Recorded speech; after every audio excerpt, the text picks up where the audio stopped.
Hi guys, and welcome back to the Lazy Girls Kitchen. My name is Maggie, and on today's episode we are going to be enjoying some chocolate cupcakes with an Oreo and cream cheese frosting. I know. Need I say more? I don't think I do. So without further ado, let me take you over the list of ingredients that you're going to need to make the cupcake first. So to make this, what you're going to need is some sour cream, some baking cocoa, some semi-sweet chocolate chips, or any chocolate you have that's kind of semi-sweet.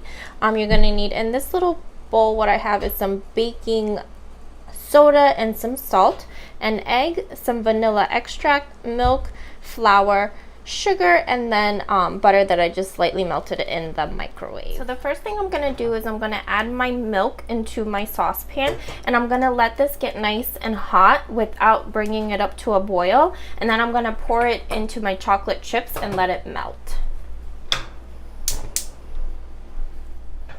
So my milk is nice and hot, so I'm going to go ahead and pour it over my chocolate chips, just like so. And then I'm just going to set this aside and have this melt for a few minutes. And while that is getting nice and melted, I'm going to get started on my mixture for the cupcakes. Okay, so the first thing we're going to do is we're going to add in our butter and our sugar. And using my handheld electric mixer, I'm going to mix this until it's nicely combined. So to this, I'm going to go ahead and add in my egg and my vanilla extract. I'm going to give this a nice mix until it's nicely combined. To this, now I'm going to add in my sour cream, and this is going to give you this, I can't even explain it, it's like a softness, just like fluffy softness from the sour cream. It also gives you a little bit of a tang that you really don't expect from getting it from a chocolate cupcake. So my wet ingredients are nice and combined. And before I go any further, I actually forgot to mention you're going to need some espresso powder. Just a pinch. This is going to, espresso powder, the coffeeness of it really brings out the chocolatiness of the cupcakes. So I love to use this in anything that I do with chocolate. So you're going to need not too much. I would say about a 1/4 teaspoon or so. So let me get that in, and I'm going to mix that in with my espresso powder, with my chocolate cocoa powder. So I'm just going to put that in right in here into my cocoa powder. Can't believe I almost forgot to put that in there. That was like the biggest thing for me. All right. So that is getting nice and mixed in into my into my cocoa powder. So now I'm going to go ahead and start adding in the dry ingredients. So into the wet ingredients, I'm going to go ahead and add in my salt and baking soda, and then my cocoa powder, and then the espresso powder. If you don't have it, you can leave it out, but I do suggest you pick some up because it really does enhance the flavors of the chocolate very nicely. So I'm going to go ahead and mix this in before I go ahead and add the flour. So my cocoa powder and espresso powder is nicely combined in there, so I'm going to go ahead and add it in my flour, and I'm going to just mix it until it's nicely combined, being very careful not to overmix because that'll give you a really dense cupcake, and we don't want that. So literally just until I don't see white anymore, and then I'm done. And now for the finishing touch to our batter, I'm going to go ahead and the chocolate that I melted earlier, the chips, I'm going to go ahead and add this to my butter. Now I'm going to fold this in with a spatula just because I think it works a lot better. I don't want to mix it in, I just want to fold the chocolate into my batter. And this is going to give you this smooth, silky consistency as well as look into your cupcakes. So I'm going to go ahead and mix this, and then we're going to go ahead and put them into our cupcake liners. Look at this batter. I can't even tell you how gorgeous this is and how gorgeous it smells. So you know me, I'm going to use my handy dandy ice cream scooper to go ahead and scoop that into my cupcake liners. I'm going to fill it about, probably right about to the top, probably right here I would say I would stop. So probably, I don't know, 1/2 inch or so. Leave a little bit of space because they do rise a little bit, and we're going to frost them after, so I want to have enough room when they grow to still have the frosting kind of be a part of this cupcake. So I'm going to go ahead and finish this up, and then I'm going to put them into my preheated oven, which is preheated at 350 for about 15 to 18 minutes, making sure to check them about 12-13 minute mark to make sure how they're doing. And then I'll meet you back here so that we can work on the frosting.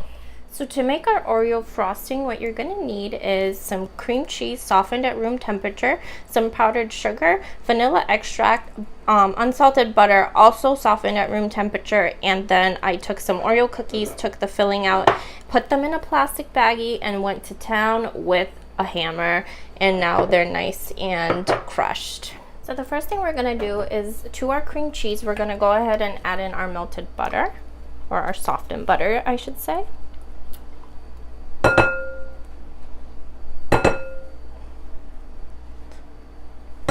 And using your handheld electric whisk, you're going to whisk this until it's nice and incorporated.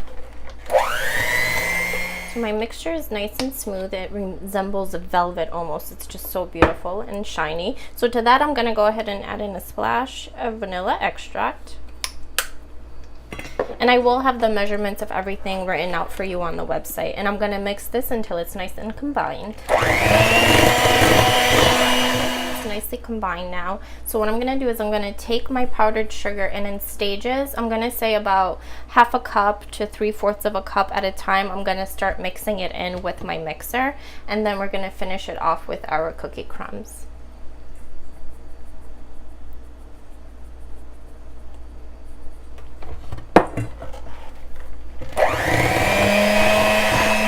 Look at my frosting. Is this not gorgeous? A most amazing consistency. Really, just I tasted it to make sure it was sweet enough, and it's perfect.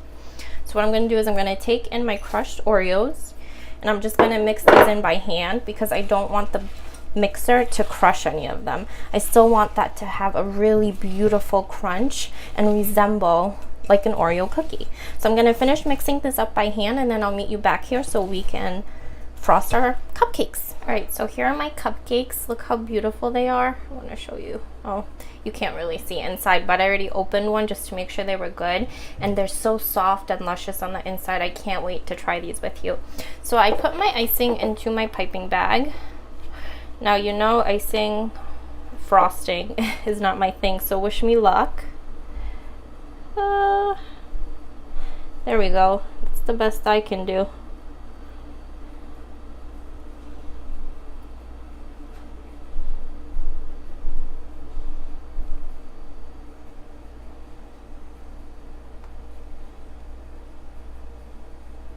Ta-da! And to cover up for how badly I did that, I'm going to stick an Oreo right into there. There we go. Ta-da! Alright, I'm going to finish frosting the rest of these, and then we'll try these together. Okay, so I just wanted to show you the finished product of the cupcake. Here it is. I kind of just, so what I did was, because when you have cream cheese at room temperature, it gets really soft and hard to work with. So before I piped it, I did put it into the fridge for about 10 to 15 minutes. I forgot to mention that when I was piping the actual cupcake. So that's just a good trick for you to know. I'm actually not going to eat these because I'm taking them to a barbecue. So I didn't make that many, so I don't want to eat any now. That way I have many more to go. I can serve them at my barbecue, well, not my barbecue, but I can bring them to the barbecue and kind of feel like I contributed a little bit. But these really are amazing, and I tell you, the frosting is really what makes this cupcake, because I love chocolate, but by itself I find that it gets very overindulgent, and with the sweetness and the creaminess of the frosting, this is the perfect combination. If you are looking for a good chocolate cupcake recipe, this is it, and the frosting is what makes this, I promise you. So make sure you head over to www.thelazygirlskitchen.com to make this wonderful cupcake, and make sure you subscribe and give me a big thumbs up, and I'll see you guys next time. Bye.